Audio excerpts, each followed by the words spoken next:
अतिशय सोप्या पद्धतीने आपण आज पालक पनीरची भाजी करूयात. अगदी शिजवूनही घ्यायची नाही. पातळ भाजी चिरली ती भाजी छान होते. मिक्सरमधून काढायची गरज नाही किंवा अगोदर शिजवून घ्यायची नाही. अगदी 10 मिनिटामध्ये भाजी तयार होते.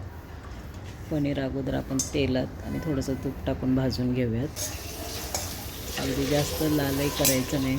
जास्त लाल केलं की कडक होतं पनीर. थोडंसं भाजून घ्यायचं आणि भाजी झटपट तयार होणारी भाजी आणि चविष्ट भाजी आहे. पालक शिजवून घेतला नाही तरी काही फरक पडत नाही. आपण अगोदर भाजून घेऊया पनीर आणि त्याच कढईमध्ये वेगळाही भाजून घ्यायचा नाही. त्याच कढईमध्ये आपण त्याच तेलामध्ये थोडंसं तेल आणि तूप टाकलेलं आहे आपण. त्याच्यामध्ये जिरे भाजून घेऊयात. जिरे जास्त करपवायचे नाही. थोडंसंच त्याला हे करायचं. थोडेसे भाजले की पुष्कळ होतात. त्याच्यामध्येच आपण कांदा, 2 कांदे आहेत मध्यम आकाराचे. कांदे भाजून घेऊयात आपण. कांदे भाजेपर्यंतच आपण भाजी धुवून घेतलेली आहे आणि जसा कांदा भाजतोय तसं वरचेवर त्याला हलवून घेऊयात म्हणजे करपणार नाही. बाजूला टोमॅटो टाकून घेऊयात. बारीक करून ठेवलेले आहेत टोमॅटो. कांदा आणि टोमॅटो भाजतोय तोपर्यंत आपण भाजी इकडे चिरायला घेऊयात. म्हणजे आपलं काम झटपट होऊन जातं. जास्त वेळ लागत नाही भाजीला. अद्रक आणि लसूणची पेस्ट पण टाकलेली आहे आपण त्यामध्ये.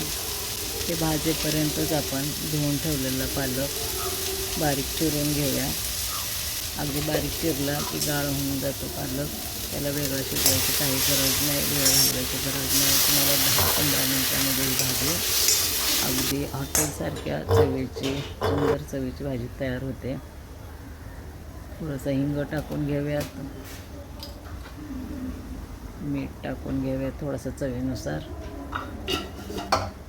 हळद टाकूयात.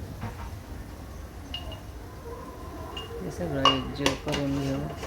हे शिजेपर्यंत आपली भाजी छान कापून होते. मसाला तुम्ही तुमच्या घरचा जो मसाला असेल तो वापरा. आमचा कांदा लसूण मसाला असल्यामुळं मी धने पावडर वगैरे दुसरा कुठलाही मसाला टाकत नाही. घाटी मसाला याच्यामध्ये सर्व मसाले असतात. 20-25 मसाल्याचं मिश्रण असतं याच्यामध्ये. कांदा लसूण खोबरं सगळं असतं. गरम मसाला त्याच्यामुळं वरून गरम मसालाही टाकायची गरज लागत नाही आपल्याला. मसाला करपू नये म्हणून थोडंसं पाणी टाकून घेऊया त्याच्यामध्ये. जर तुम्हाला मसाला कुठला वापरायचा नसेल तर लाल मिरची पावडर कुठलीही तुमच्या आवडीची लाल मिरची पावडर आणि गरम मसाला तुम्हाला टाकावा लागेल त्याच्यामध्ये. त्याने भाजी चांगली होते. आता चिरलेली भाजी आपण टाकून घेऊयात. जशी जशी भाजी आपली कापून होते तशी मिक्स करून टाकू त्याच्यामध्ये.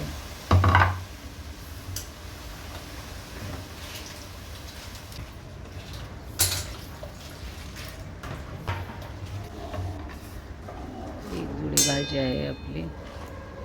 250 ग्रॅम पनीर आहे. भाजीची एक जुडी आहे आपली पालकाची. सर्व मिक्स करून घेऊ आपण. अतिशय चविष्ट भाजी होते. हे 2 चमचे दही टाकले. तुम्हाला जास्त वाटलं तर एखादा चमचा आणखीन टाकू शकता. आंबट खाणार असेल तर. नाही तर मग 2 चमचे पुष्कळ होऊन जातं. पाणीसुद्धा आपल्या आवडीनुसार टाका तुम्ही. थोडंसं वाढवलं तरी चालतं. वाढवलं तर थोडं तुम्ही दही जास्त टाका मग त्याच्यामध्ये. कारण जास्त पातळ होईल मग भाजी. दही वाढवलं तर लेवल होऊन जाईल. भाजून ठेवलेलं पनीर टाकून घेऊया आपण. पनीरच्या पोळ्या आपल्या आवडीनुसार आपण मोठ्या लहान करू शकतो. आणखी लहान पण करता येतील किंवा थोड्याशा मोठ्या पण ठेवल्या तरी छान आहेत. जशा तुमच्या आवडीनुसार ठेवू शकता तुम्ही. अगदी झटपट होणारी ही भाजी आहे. अगदी आपण जर शिजवून घेतलं आणि परत थंड पाणी टाकून मिक्सरमधून काढलं तर त्याला वेळ जातो आणि चवीमध्ये असा एवढा काही फरक पडत नाही. तुम्ही ही भाजी करून बघा. अगदी झटपट होते. आपण अगदी कांदा लसूण कापून चिरून घेतला की नंतर मग भाजी करत करतच आपण फोडणी देत भाजी कापून घेऊ शकतो, पनीर कापून घेऊ शकतो. त्याच्यामुळे झटपट भाजी तयार होते. कोथिंबीर, कसुरी मेथी टाकून घ्या. कसुरी मेथी अगदी 1 चमचा पुरेसा होते. कोथिंबीर थोडी कमी जास्त तुमच्या आवडीनुसार टाका. भाजीला सुंदर चव येते. अगदी झटपट तयार होणारी ही भाजी तुम्ही नक्की करून बघा. भाताबरोबर, चपातीबरोबर खाऊ शकता तुम्ही.